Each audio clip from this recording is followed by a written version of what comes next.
for Schindler. Has a chance to write his name in Huddersfield Town legend. And he takes that chance!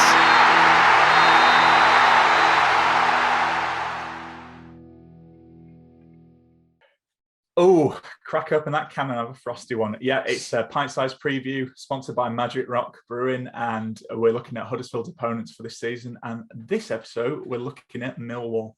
I'm going to read Matt's lovely little line here, which is, we've searched for Husky chocolate, which is seemingly on sale nowhere in the UK, but we did find that Millwall pod to help us look at how they're gearing up for the season. And let's hear some of his tasty discussion right now. Hello, it's Chris reporting from Millwall's That Millwall Podcast. And today I'm going to give you a bit of a preview on how I think the Lions are going to do in the Championship this season. Before I do that, feel free to check us out on all of the normal socials, all good podcast channels, and of course, YouTube. So, how do I think we're going to do this season? It's a real difficult one. I think the league is really open. And I think the teams that have come down and the teams that have gone up have really added to the competition this season. I think we'll be expecting to be in and around the top six again, as we have done for the last few years. Gary Rowett has definitely been able to get that consistency going, and I think we are now kind of deemed as a top half established Championship side. Whether we can make that break into the top six or not, I'm not sure.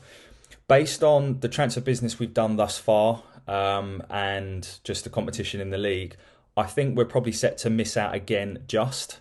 I've got us down in that kind of 6th to 12th quartile, probably around the sort of 8th to 10th mark. If I had to say anything, I'd go with 10th.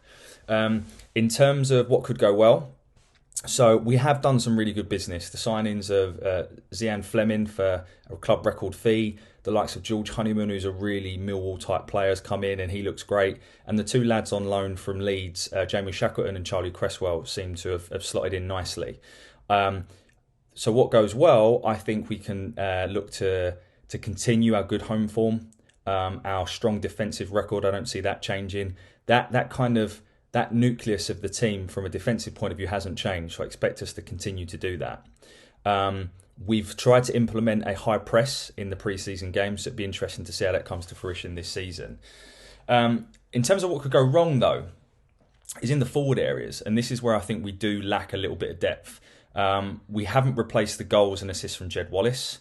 Whether Millwall fans rated the likes of Ollie Burke, Matt Smith, John Daddy Budvardsson, Shea Ojo, to name a few, Connor Mahoney, who's recently joined yourselves, Huddersfield, we haven't replaced them. So we are bodies down in the forward areas. I would expect us to do some more business in that part, but that remains to be seen. Do we have the right manager? I think we do. I think Gary Rowett, whether you like his style of football or not, which I'm not a massive fan of, it's quite defensive and pragmatic, there's no arguing that he has success with it. It's not always pretty on the eye, but ultimately it's a results game business, and I think he's done a great job at keeping us where it is. I think it's a really interesting season in the sense that he has actually had some money to spend for once. He's brought his players in, and it will be really interesting to see how he does with the signings that he's made. So that will be really interesting to see as the season goes on. Key player for the season, obviously Jed Wallace has been our talisman for a number of years now, and we are going to miss him. I think there's an opportunity for a couple to step up here. So I think that George Honeyman is a really interesting signing for us. He's looked fantastic in pre-season. Very different player to Jed Wallace. But he's got all the ingredients to be a real success at Millwall. So he is one. I think Benik Afobe, if he stays fit, will definitely reach 15 to 20 goals this season. He is probably the only player that I look at and think we've got a bit of a threat moving forwards. So I think it's vital that we keep him fit. And I also like the look of the two Leeds lads that have come in on loan.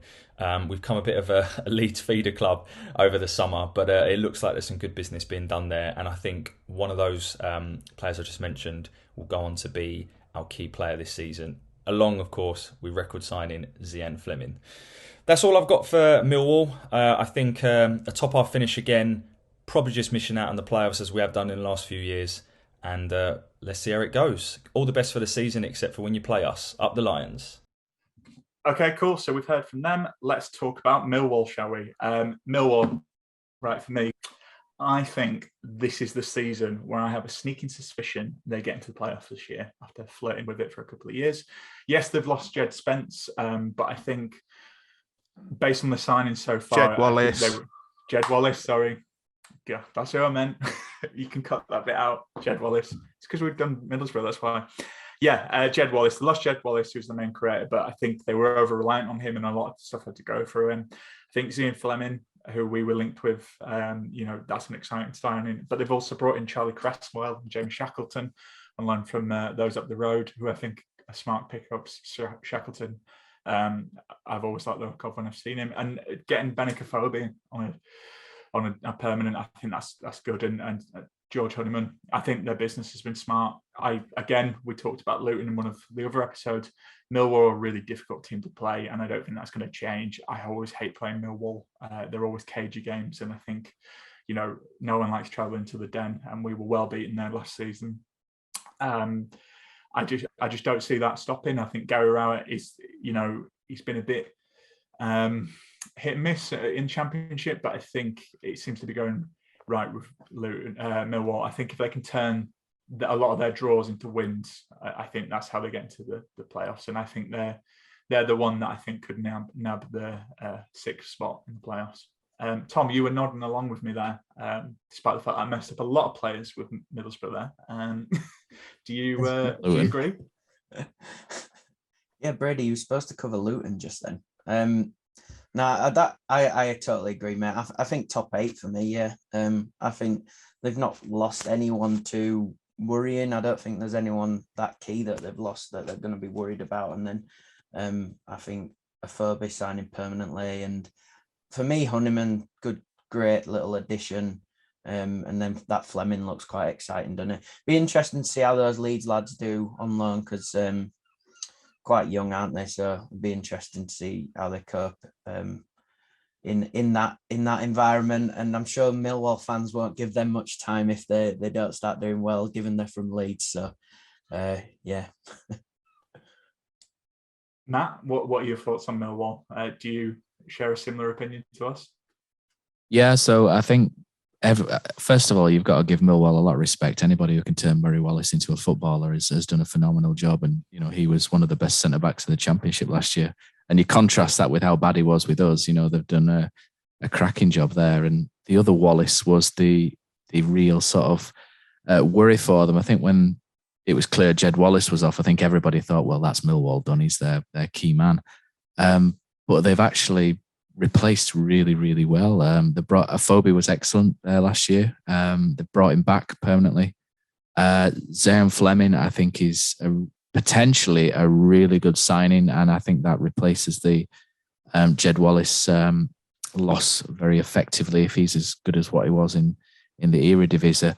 And I think Millwall perhaps had a little bit of a weakness in depth in central midfield, where they only really had Billy Mitchell, didn't they, and George Saville, who are decent players, but they've gone out and they've got Honeyman.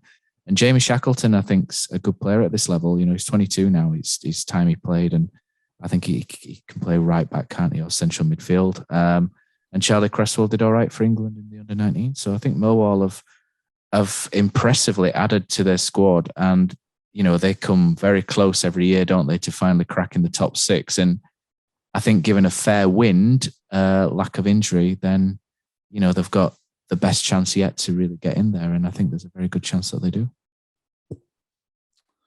Yeah, they were close last season, and their owner has decided to double down on that. Fleming is a club record signing. I think the rest of the recruitment is very impressive. I think they had a very solid spine to build on anyway. I think that shake-up for the playoffs this year is tough. I think there are a lot of sides who are there or thereabout, and Millwall are going to be bang in there. And I think for Millwall, a lot of it is about their home form. Just turn the new Den into a bit of a fortress again, make it very difficult for anyone who comes there. And I use the word sort of ruthlessly efficient about Nathan Jones at Luton. That's what Millwall are, really.